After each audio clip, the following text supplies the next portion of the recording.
السلام عليكم ورحمة الله وبركاته. ازيكم احلى اخوات في الدنيا، يا رب تكونوا بألف خير. ده ان شاء الله كده عاملين وصفة تحفة، عاملة زي المعجون كده. سميها معجون بقى، سميها خلطة بجد روعة. عاملينها من قشور الليمون، وعاملينها بقطعة صغيرة قوي من الصابون البلدي.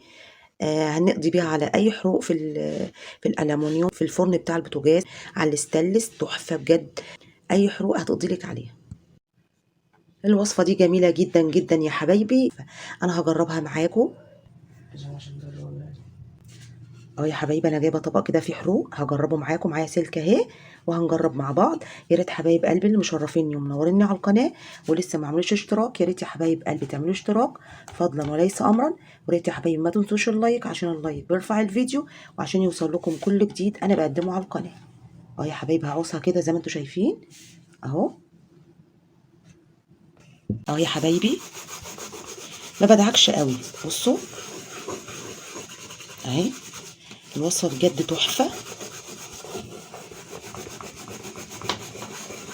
بصوا بصوا بتبتدي تروح ازاي.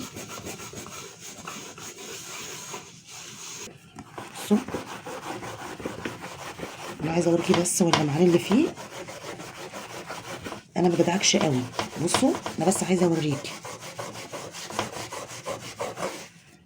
بصوا، انا كمان مش دعكه قوي.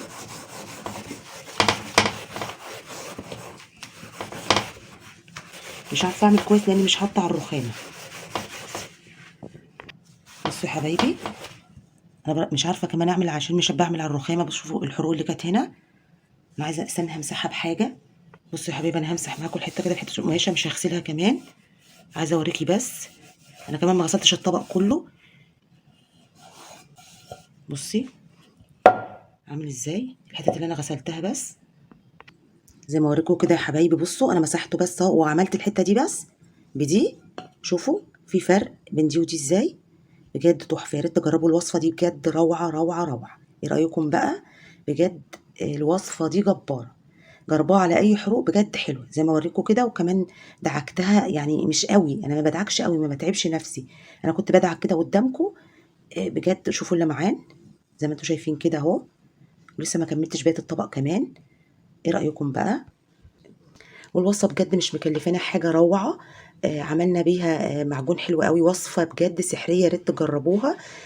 روعه بجد. والمكونات اللي فيها بسيطه جدا جدا.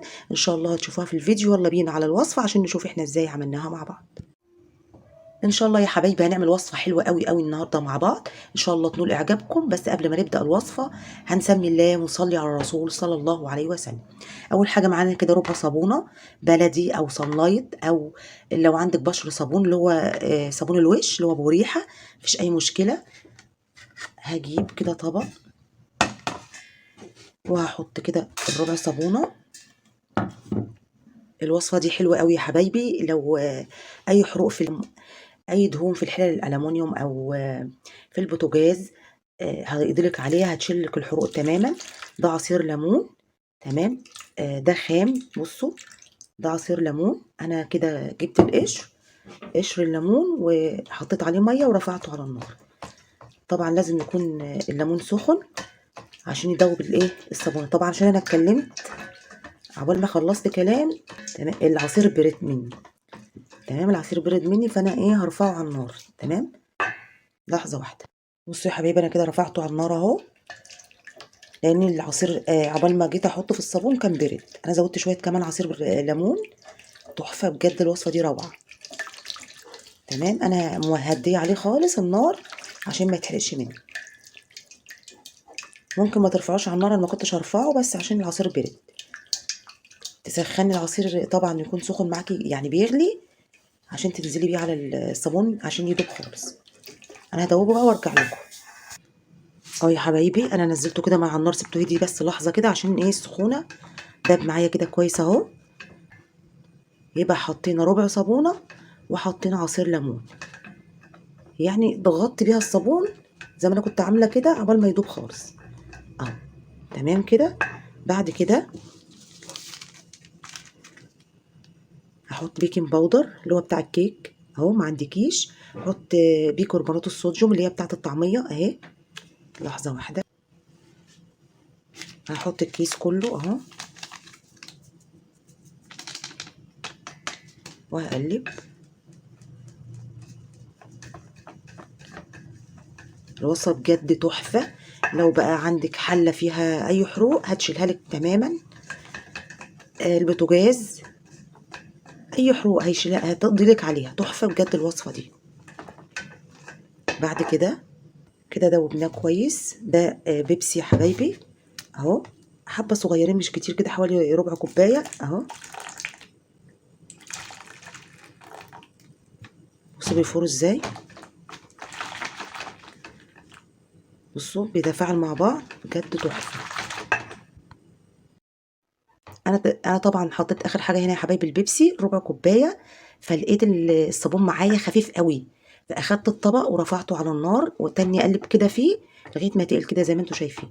طبعا ما رضيتش اوريكم عشان وقت الفيديو، فانتي ما تحطيش ربع كوبايه. انا حبيت اقول لكم للامانه انا عملت ايه.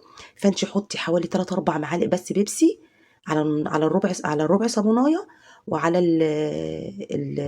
الليمون والبيكنج باودر. تمام يا حبايبي، لغايه ما يبقى معاكي عامل زي المعجون كده اهو. انا عايزاه يبقى زي المعجون كده.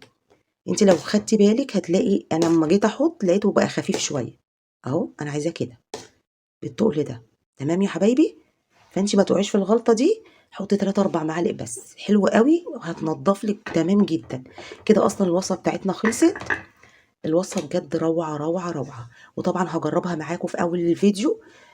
تحفه بجد.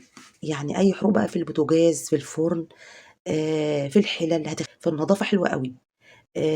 وكمان عاملين لنا بأقل تكلفة من قشور الليمون. بجد تحفة روعة بجد، وربع صابونية بس بجد تحفة تحفة تحفة. ان شاء الله تعمليها وتنول اعجاب بأقل تكلفة بجد. عملنا وصفة حلوة قوي. ممكن تزودي الكمية، انا عاملة كمية بسيطة، انت عايزة تزودي مفيش اي مشكلة. بجد يا ريت يا حبايبي لو يعجبكم وصفاتي ما تنسيش باللايكات. ايه رأيكم بقى؟ بجد الوصفة دي حلوة قوي.